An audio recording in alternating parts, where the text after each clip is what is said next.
Looks like Rumble's down today. That's not good. Is anybody else having issues on Rumble? Let's see if I can see it on my phone.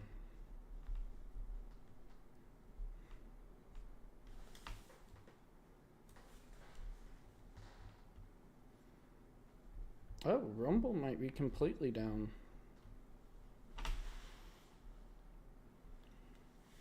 Well, we may just be on YouTube and Kick today. I guess this is your notice to subscribe across platforms, because this is unfortunate.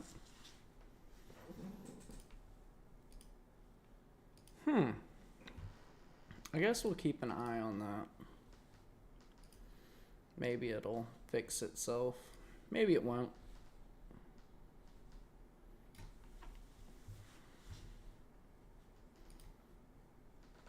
Let's see. Try one more time. Okay, so Rumble's down. Let's just use... What do we want to use today, guys? Should we just do YouTube for the post? I guess so. Let's go to YouTube.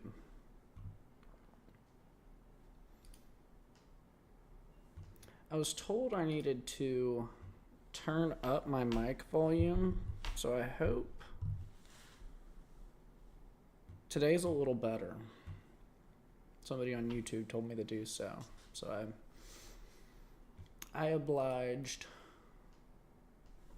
Let's do Kick, actually. I like Kick. Kick's been cool so far.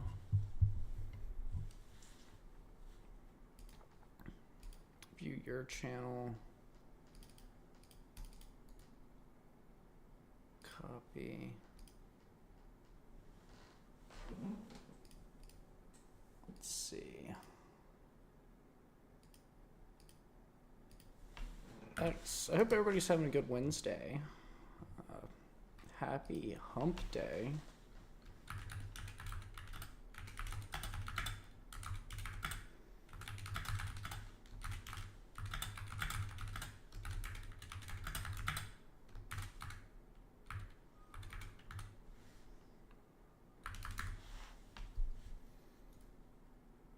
Let's see.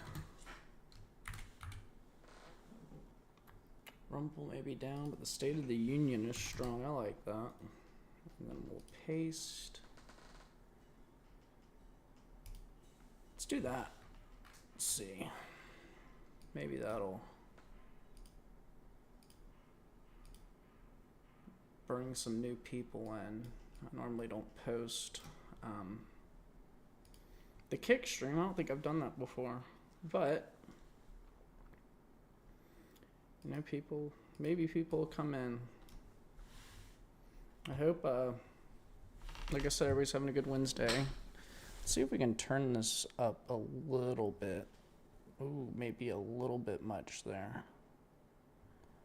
Okay. And then do that. Maybe that's what we need to do.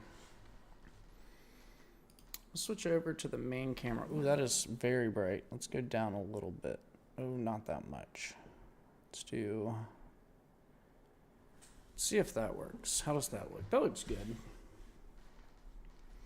Yeah, I'm still trying to figure out this new update, this new angle.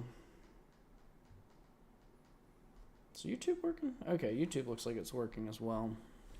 Make sure you guys are dropping a like, subscribing on YouTube, following on Kick. I guess we'll continue to check and see if Rumble finally goes up, but it seems like Rumble's down today. Unfortunately, Rumble Studio is still working. Like I said, I was told to turn the mic up a little bit, so I hope everybody can hear me now. Can you hear me now? I hope it sounds a little bit better. If it's too loud, just put it in the live chat. You know, Turn it down a little bit. You're loud. We'll hop right into it. It's a little bit shorter of an episode today, so I guess it's all right that we're missing out on Rumble. Today is Wednesday, February 25th, 2026. This is episode number 62 of Addressing the Issues. So, the State of the Union last night was a classic Trump masterclass. There's no way around it. It all started with Al Green being thrown out, got stiff-armed by Steve Scalise, pressed by, I believe it was Mark Wayne Mullen, all while harassing the president, President Trump, with a sign that said, "Black people are not apes." You know, he should have saved some of this outrage for Gavin Newsom, who this week, just in the last couple of days, compared himself to black populations in Atlanta by claiming that he said that "I'm just like you," before citing his 960 SAT and then his inability to read, claiming that it's due to his dyslexia. Not a good look. You know, that's almost as bad as when the New York governor claimed, I think it's Kathy Hochul claimed that people from the Bronx, or that black people from the Bronx don't know what the word computer is. They don't know these things. I thought of that as soon as Gavin Newsom said that. It's, you know, rather revealing of Democrats, of, you know, maybe Rumble's back up. It's rather revealing of Democrats. Oh, it is up. Rumble's now up. Awesome. That they think this way of people. I don't think it's, you know, okay to call groups of populations dumb. I think it's rather ridiculous.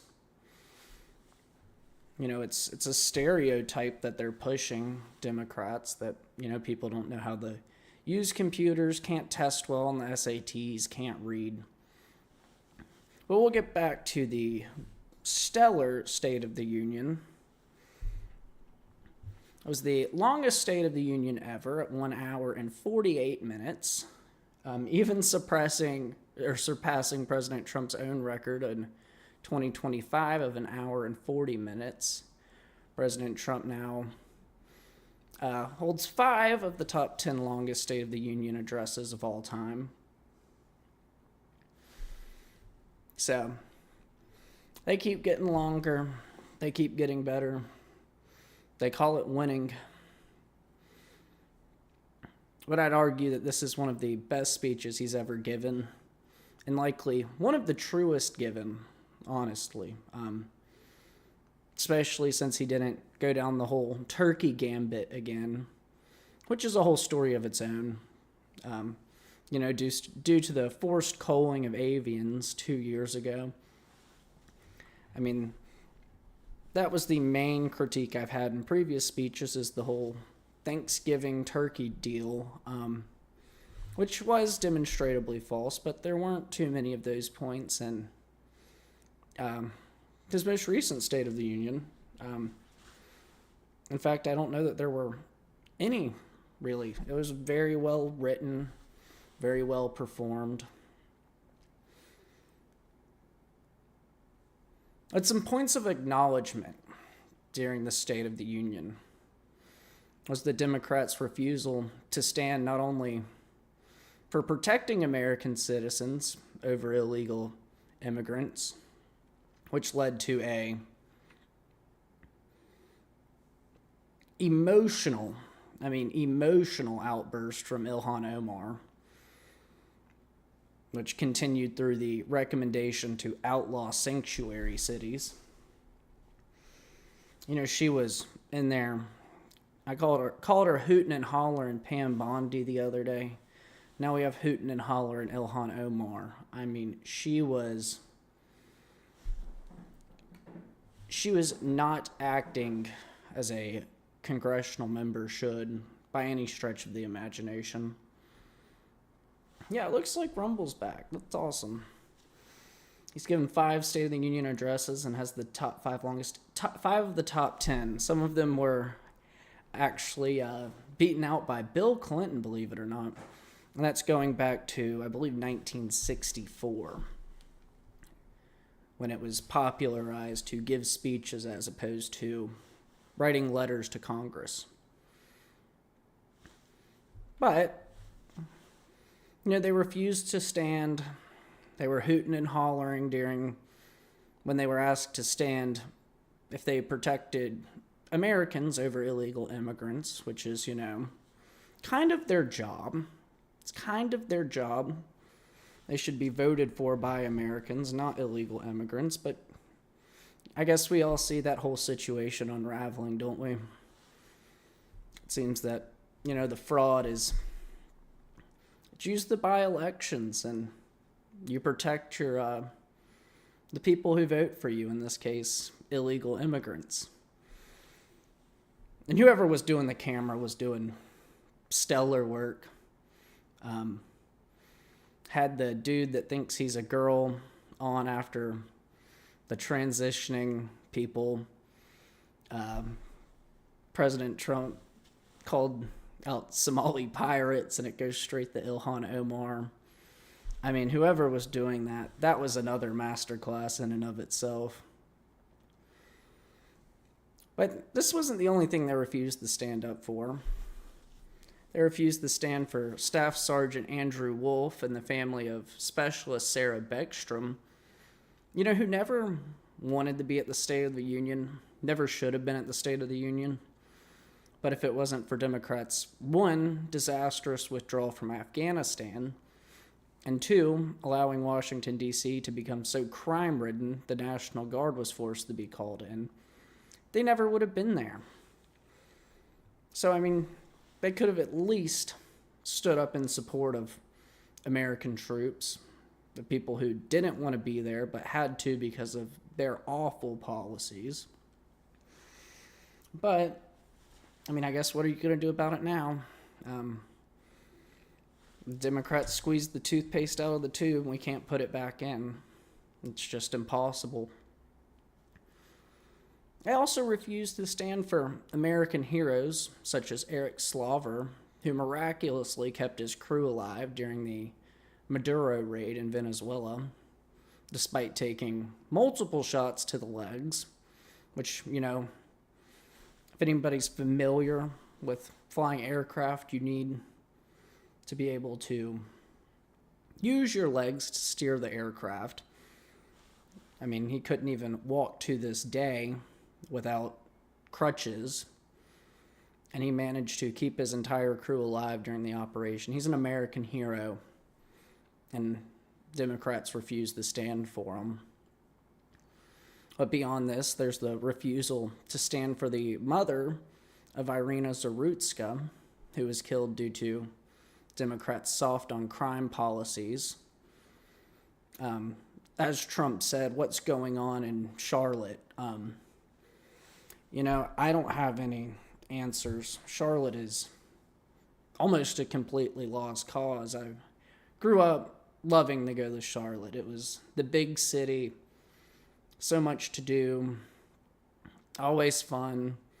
Even when you were on the, quote-unquote dangerous side of town, it didn't seem bad at all. I don't know now that I'd ever go back. I don't know now that I'd ever go back to Charlotte, just given the soft on crime policies, the fact you couldn't take public transportation.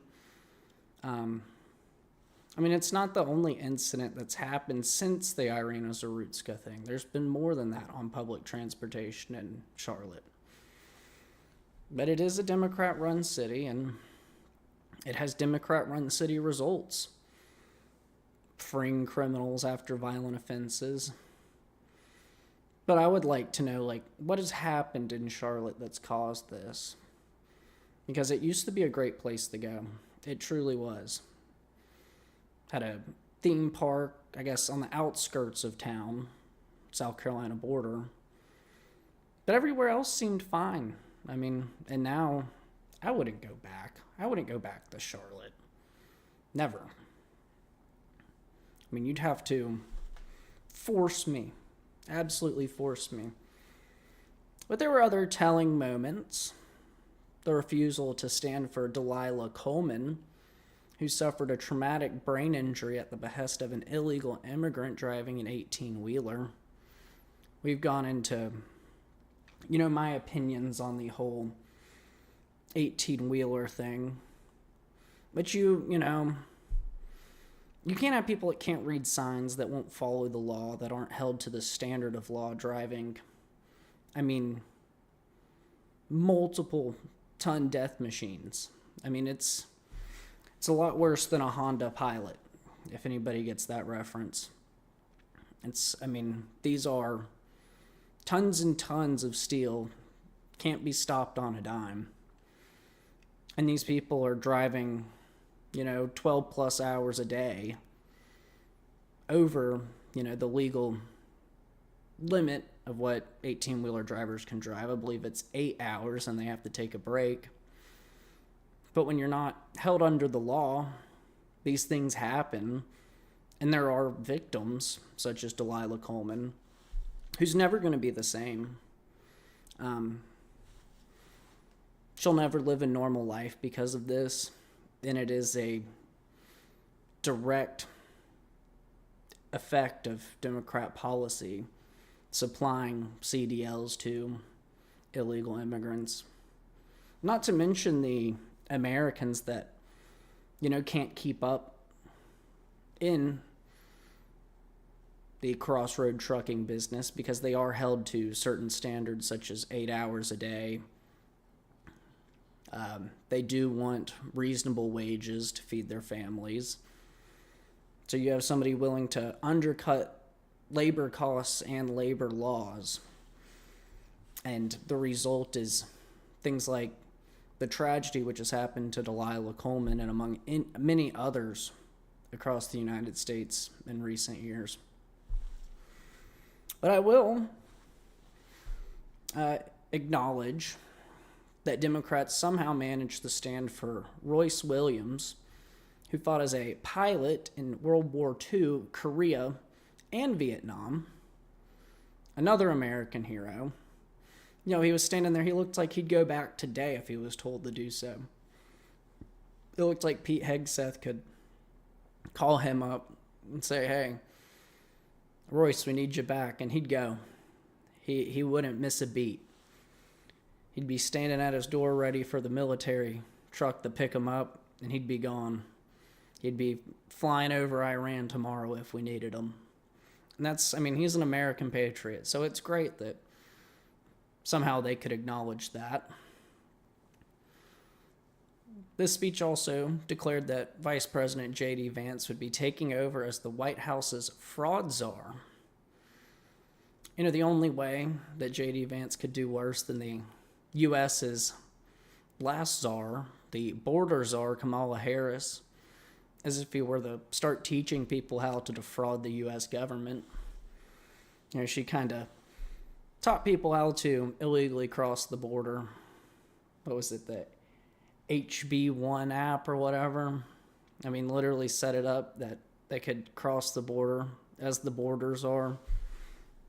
As long as J.D. Vance doesn't make an app teaching you how to defraud the U.S. government, he'll do better. He'll be a better czar than the last one. But I do hope that he can get to the bottom of much of this fraud. And it was I'll admit I have my qualms with J.D. Vance, but it was a really good handoff if he is successful and wants to run for president in the 2028 election. It was great. They shook hands. The optics were stellar. And I'll be the first to admit it. I don't think he'd be a great president. He could be, but at least the optics there. And if he does do well, he can change my mind. He could. He truly could. And he might be the best option as of right now.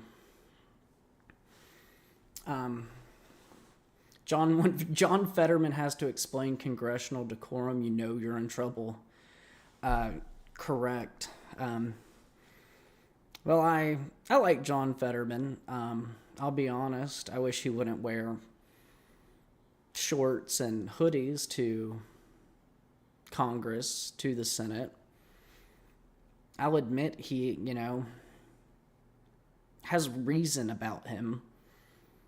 Maybe he doesn't have reason to not wear a suit, but he at least, makes sense when he talks, when he has policy. It's, it's not shrouded, but it's established in realistic matters, means. That's why I respect him mostly. He doesn't advocate for crazy things that would, cause horrors in America. He seems to have reasonable beliefs, reasonable policy. And, he can be swayed through debate, which is much more than most Democrats can be. They're kind of steadfast in their beliefs, whether they're reasonable or not. But I figured we would look at some of factcheck.org's fact-checking of the State of the Union.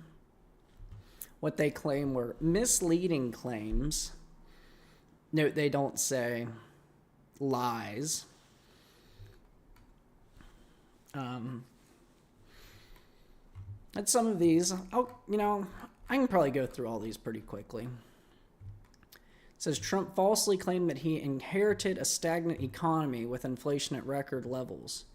Annual growth in GDP was 2.5 or higher each year under former President Joe Biden. The annual inflation rate was 3%, down from its peak of 9.1% under Biden when Trump took office.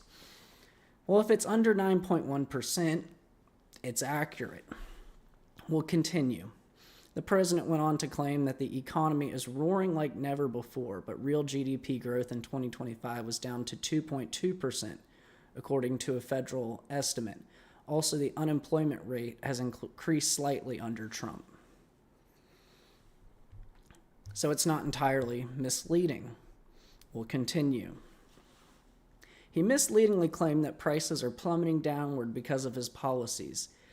The annual rate of inflation has declined, but prices overall are still increasing. So we're getting more purchasing power, which would tend to believe that it is going downward. It is becoming more affordable. It may not be your definition of plummeting, but apparently it's misleading. We'll continue. Trump's claim that more Americans are working today than at any time in the history of our country. While accurate, doesn't account for population growth. Job growth slowed a bit last year. Well, why is our population growing? I'll continue.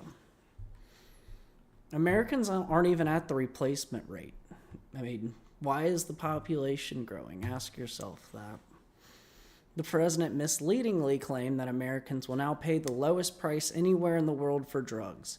The administration's negotiation with drug companies may have lowered prices for some specific drugs in certain situations, but there is no evidence of a widespread decline in prices. Well, if Trump RX hasn't been in effect for an entire month, there's no way you could get the data. I'll continue. He repeated his exaggerated claim, in 12 months I secured commitments for more than 18 trillion pouring in from all over the globe.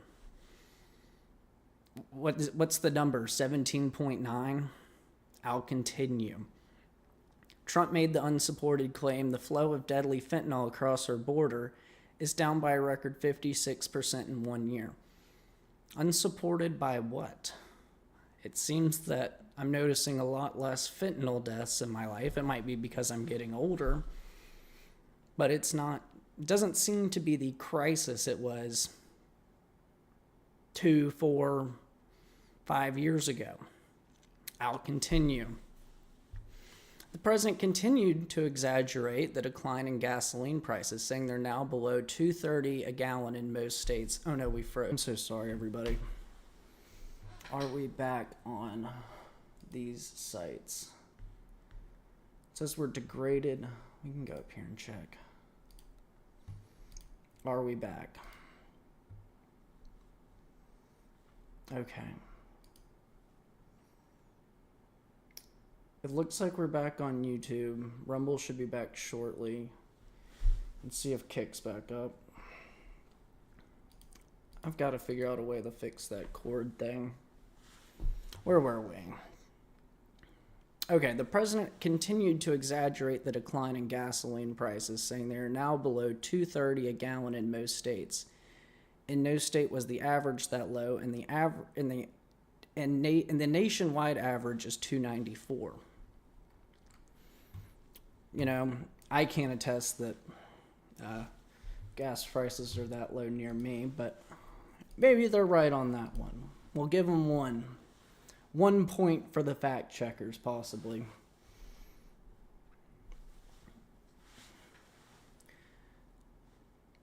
The next one. Trump continued to make his inflated claim about ending 8 wars. He listed them all last night. I'll continue.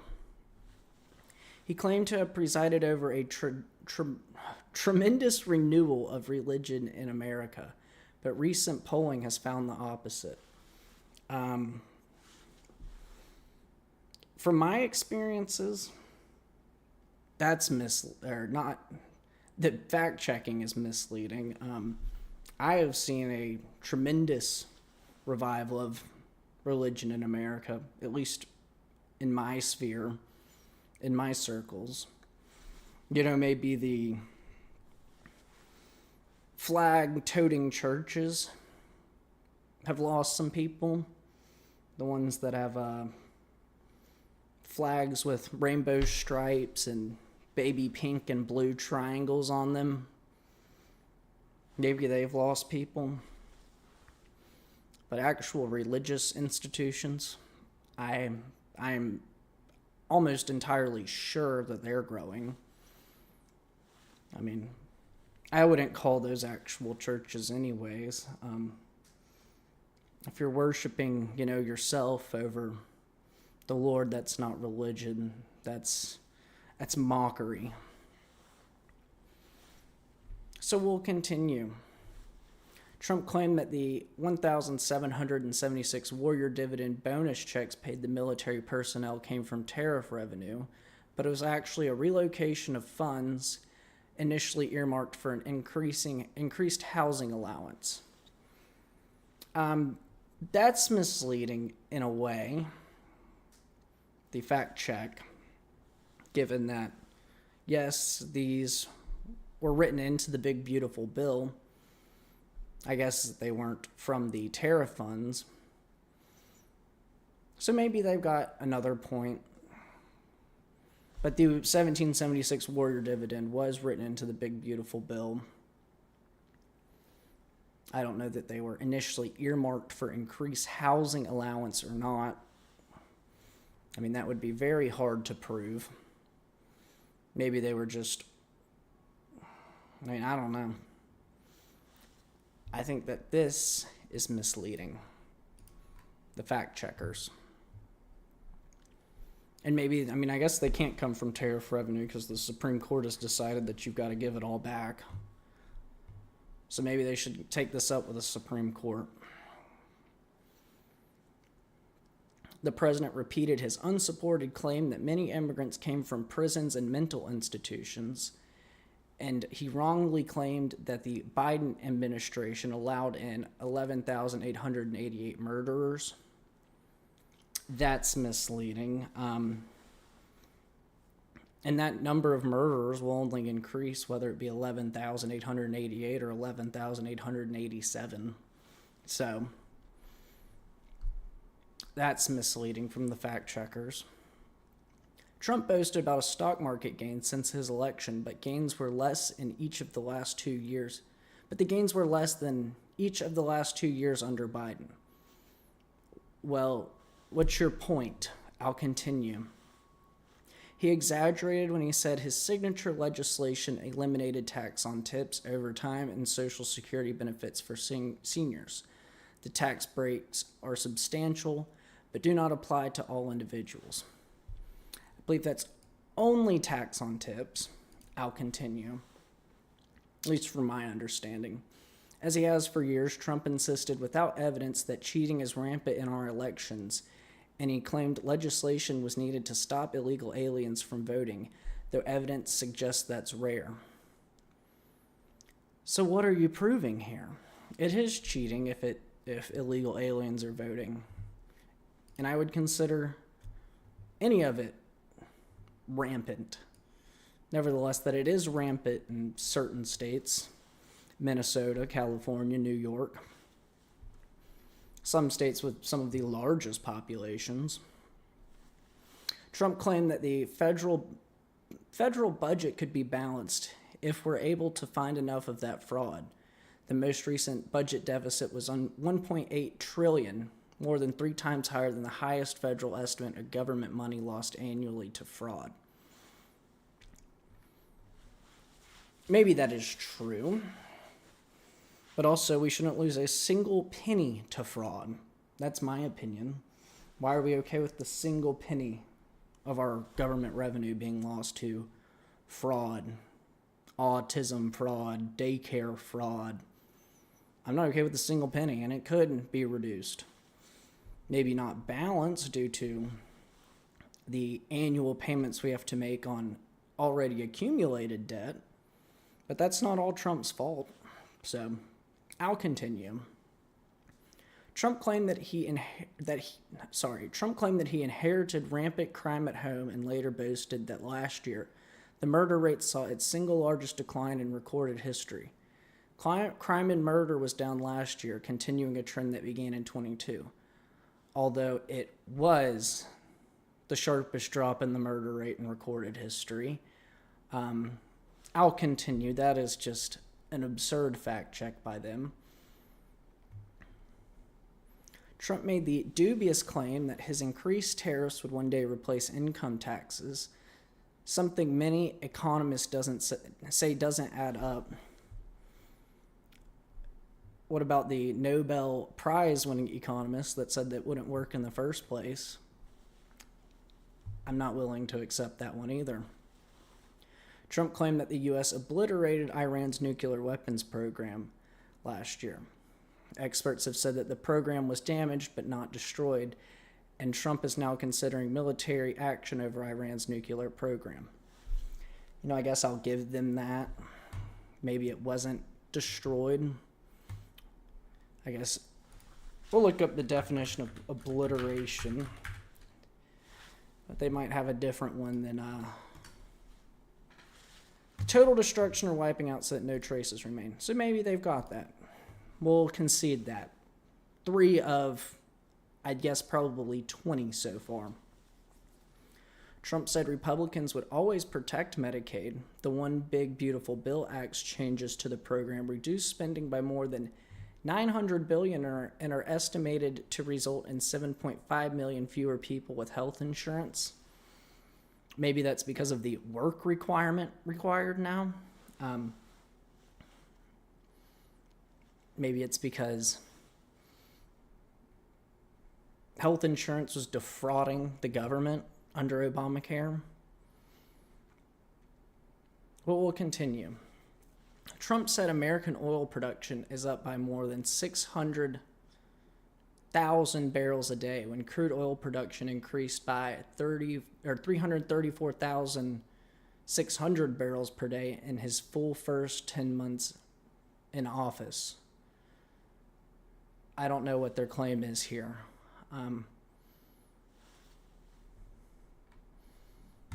Okay, congratulations, fact checkers. You can listen. I don't know what they're getting at there. He also claimed that U.S. natural gas production increased to an all-time high because he kept his promise to drill, baby, drill. Production of natural gas was already at record levels before he took office. I once again don't understand what they're getting at, as apparently the population's increasing and we need more energy. So what are you getting at here? Especially with the prominence of AI data centers. I mean, this is just, the last two are such moot points. I mean, they make no sense as to why they've been fact-checked. And it just shows the nature of these fact-checkers. But we'll move on to Governor Abigail Spanberger's response, which was basically a flop. She gave a 13-minute speech, seemingly completely pre-written, touting some of America's greatest victories over the last year as failures.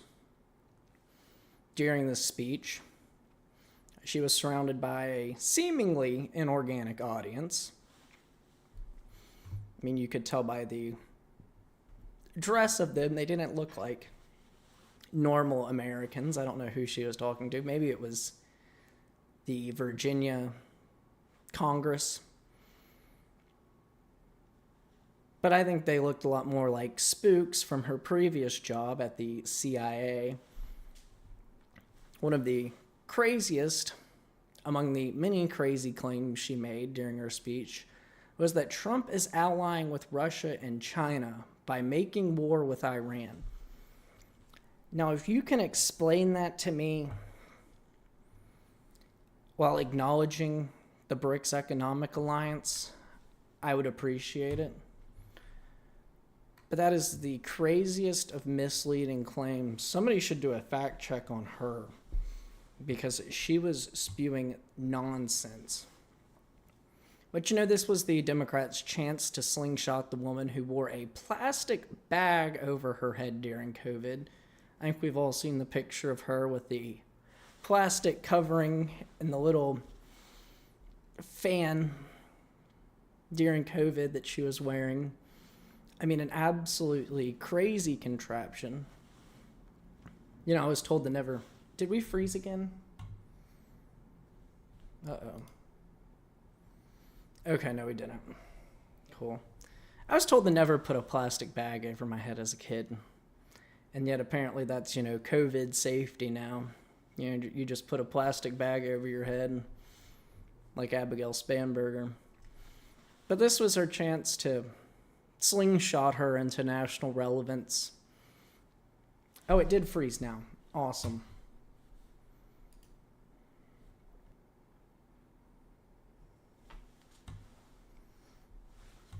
I think I'm going to have to get a new cord, guys. This thing is fraying out.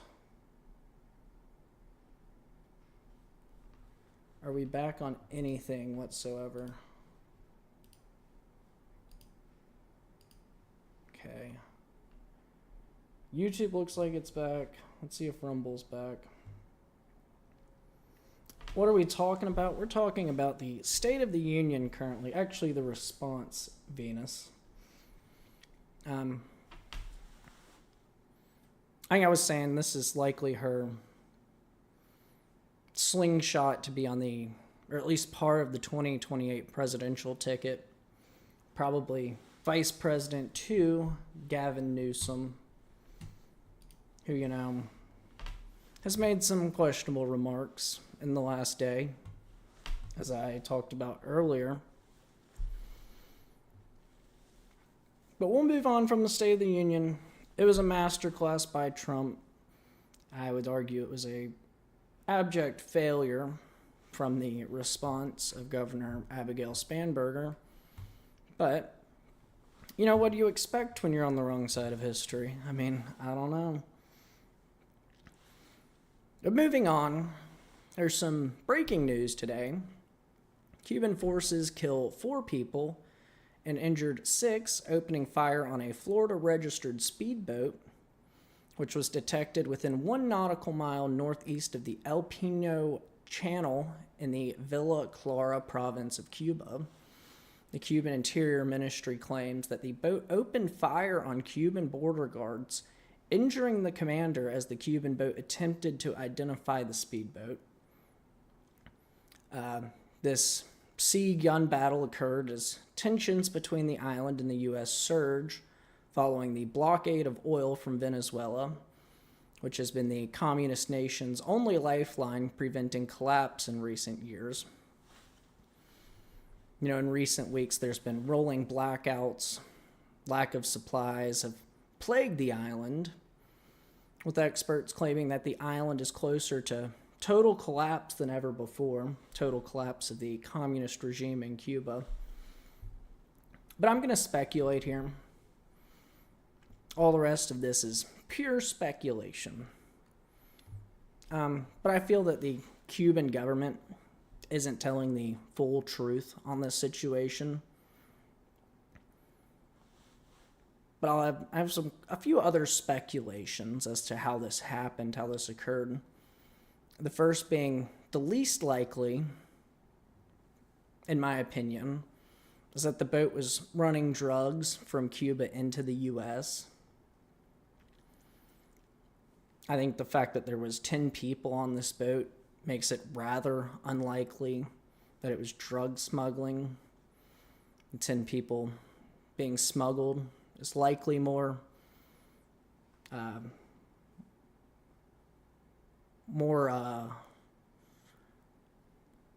what am I trying to say? More founded in reality than that they were drug smuggling. But the second one is the Democrats' favorite, that it was a fishing boat, which I also think is unlikely due to it being a speedboat, identified as a speedboat with 10 people on board. It's probably really hard to fish with 10 people on a speedboat. And I probably wouldn't stray it into foreign waters. I don't think that would be the wisest of strategies if you're just going on a fishing trip. There's plenty of good fishing near Florida. You don't have to go to the coast of Cuba to do it and then get in a gunfight after over fishing. I mean, maybe. They'd probably lock you up for a long time, but it seems unlikely as well. What I would consider the most likely is that the boat was smuggling people out of Cuba, and it would kind of make sense if it is the case that the Florida boat fired first. That would be, very Floridian. But I can imagine that the Cubans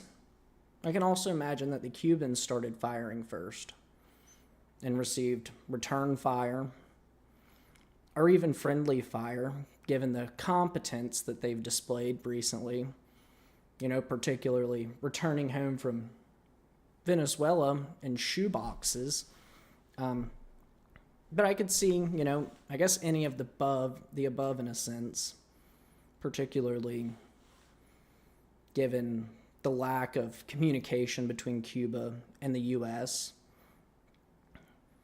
And Cuba honestly would have reason to shoot first, given the blockade of oil has almost caused the complete and total collapse of their country. This was a golden opportunity for plausible deniability, for taking out their anger on American citizens. That's assuming that all 10 on the Florida registered boat were American citizens, which has not been confirmed yet. Like I said, the story's developing, and as of right now, the reason and cause are purely speculation, but especially given the lack of sustained lines of communication between the U.S. and Cuba. But I do think it's probably a case of some people from Florida trying to get their family out of a failing nation, and Cubans taking the golden opportunity to claim the lives of Americans due to their anger that their country, their communist regime is floundering, if not completely failing, because they no longer have access to Venezuelan oil to export to third countries to skirt around Venezuelan sanctions. I think this is probably the most likely scenario, is that they had picked up relatives and were trying to flee them to America. But I wouldn't take the Cuban government's word for who shot first. I just wouldn't. This is currently under investigation by the Florida's Attorney General. Hopefully we'll be able to get to the bottom of this But I don't think, Cuba's going to be telling us the full truth, the complete truth on this situation. But we'll move on. There's going to be, updates, investigations into the future, just due to the nature of international conflict. It could be swept under the rug just to keep tensions low between the island and America, especially as America's on the verge of war in Iran, which is our next story. It was claimed last night that the U.S. would seek to reach a deal with Iran through diplomatic means, as opposed to military means. There's still plenty of movement throughout the Middle East as of today. It has been reported that all American ships of the Fifth Fleet in Bahrain have moved out to the open sea due to the fact that the base would be a prime target for Iran in a case of conflict. So it is a fact that assets are still being moved, still being staged in the region.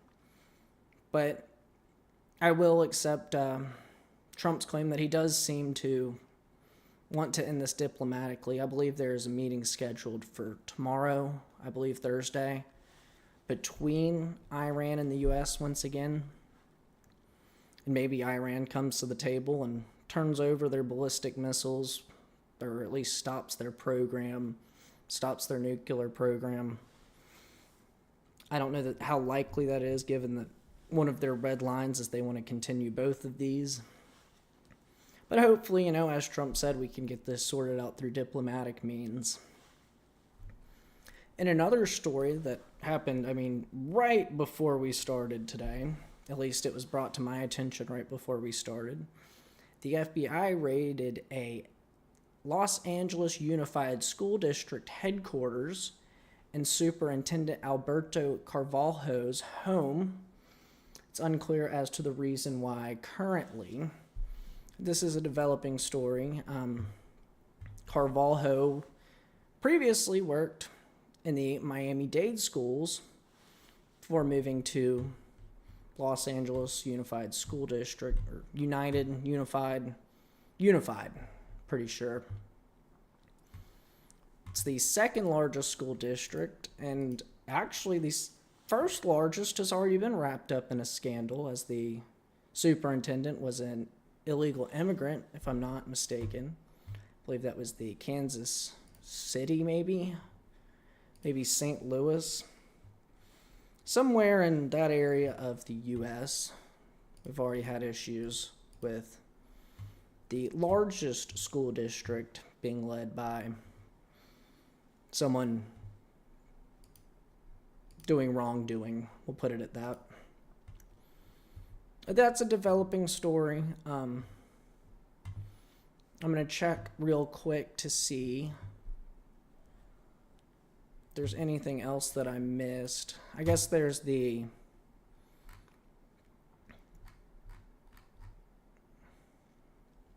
writing surrounding Netflix's acquisition of Warner Brothers. I think we'll cover this probably tomorrow. But it seems like Pam Bondi has taken up the case that it's bad for America for Warner Brothers Discovery to acquire, or Netflix to acquire Warner Brothers Discovery as opposed to Paramount. Paramount being owned by one of Donald Trump's friends who was in attendance allegedly last night.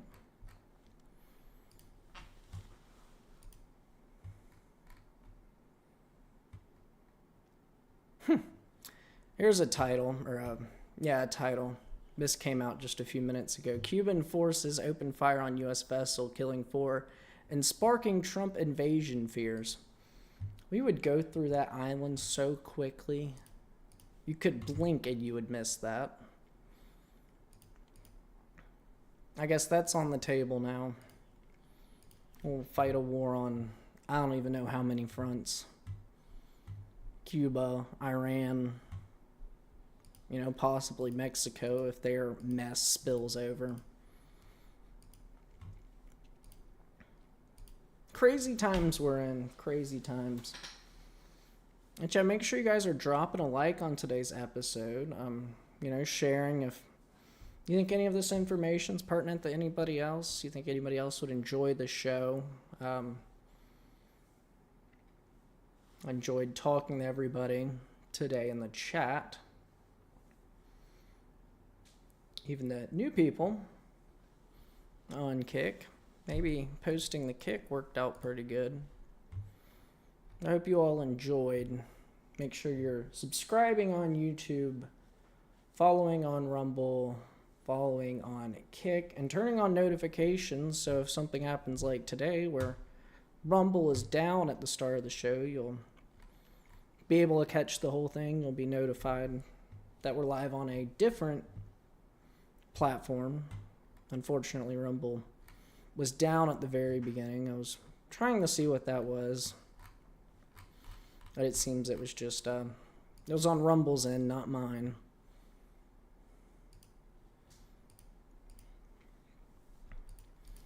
But I hope you all enjoyed. Make sure you're dropping a like, subscribing on YouTube, following on Rumble, following on Kick, sharing the show, subscribing on Rumble if you want to support the show financially. I believe it's $5 a month. You can do it one time or you can do it indefinitely. You just got to cancel the subscription. I appreciate, most of all, you guys just sticking around, hanging out until the end. I hope today's show was informative. And we'll keep up with the Florida speedboat story. We'll keep up with the LA Unified School District story, as I suspect there's a little bit of fraud going on there. Maybe J.D. Vance is already working hard on his new job as fraud czar. One can hope. One can hope. Yeah, I'll sign off here. Once again, thanks everybody for stopping in today. We'll be live again at 4:45 Eastern Time tomorrow. I hope. It might be a little late, but that's where, turning on notifications can really help you out. You're not sitting around doing nothing. I guess most of you are driving home from work at this time, so. And also, I hope the sound was a little bit better. I'll check the comments on this one. Well, I said I would. Make sure you guys, if you are wanting to contact me during a show or posting in the live chat, it makes it a lot easier for me to see. So I don't miss, your mic's too low, please turn it up. I missed that yesterday, and that's my fault. But it does make it easier if everybody puts their chats in the live chat, and I try and cover all of them, including Sup Blondie. I'm going to go back through and make sure I didn't miss any, and then we'll sign off for today. I think they call it soft bigotry. Oh, you're talking about Gavin Newsom and his 960 SAT. So I can't read and I can't take a test like you. Like, dude, come on. It's just unreal. It's unreal. Honestly, the computer thing, crazy.